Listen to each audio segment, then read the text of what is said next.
আসসালামু আলাইকুম রাহমাতুল্লাহ। আমরা শারীরিকভাবে যেই রকম ভাবে অসুস্থ হয়ে পড়ি, ঠিক একই রকম ভাবে আমাদের অন্তরও অসুস্থ হয়ে যায়। আর শারীরিকভাবে অসুস্থ হলে আমরা বিভিন্ন চিকিৎসার মাধ্যমে তা ঠিক করে থাকি।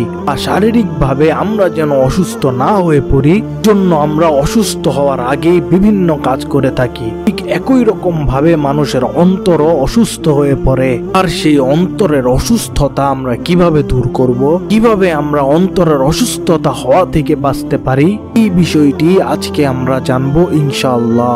আমাদের অন্তর অসুস্থ হওয়ার বিভিন্ন কারণ রয়েছে। তার মধ্যে একটি কারণ হচ্ছে নিজেকে অপরের চাইতে ভালো মনে করা। আমরা কোনোদিনই এই বিষয়টার দিকে অত গুরুত্বভাবে লক্ষ্য করি না। আমরা সবসময় ভাবি যে আমরা অন্যের চাইতে উত্তম, আমরা অন্যের চাইতে ভালো।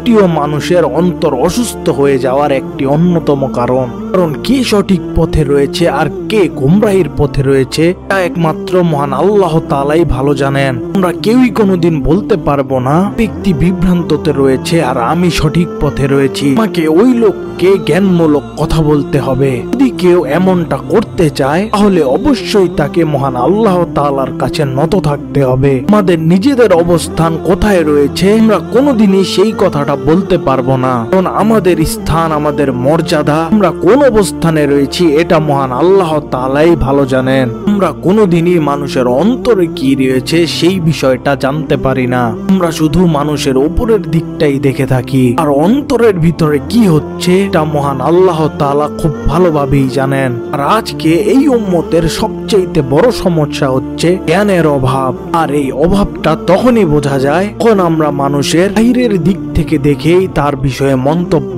করি, অথচ আমরা অন্তর্গত বিষয়গুলো নিয়ে ভাবি না, এমনকি তাদের ইসলামিক কর্মকাণ্ডেও না। একটা মানুষের অনেক ইলম থাকার পরেও সেই মানুষটি জঘন্য হতে পারে। তাই আমাদের সর্বপ্রথম অন্তরের সমস্যাগুলো দূর করতে হবে। আর এটাই হচ্ছে সবচাইতে গুরুত্বপূর্ণ একটি বিষয়। অন্য সবকিছুর চাইতে এই জিনিসটার গুরুত্ব সবচাইতে বেশি। মহান আল্লাহ তাআলা সবচাইতে বেশি ভালোবাসেন আন্তরিকতাকে। মহান আল্লাহ তাআলার এই দিনটি হচ্ছে জটিলতা মুক্ত, সুন্দর ও সরল, অনেক সাদাসিধা একটি ধর্ম।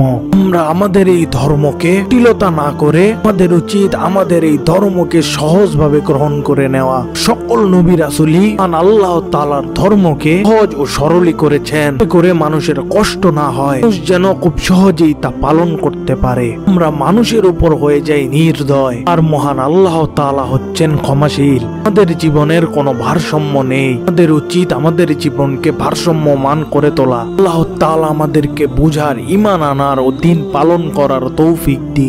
আমিন।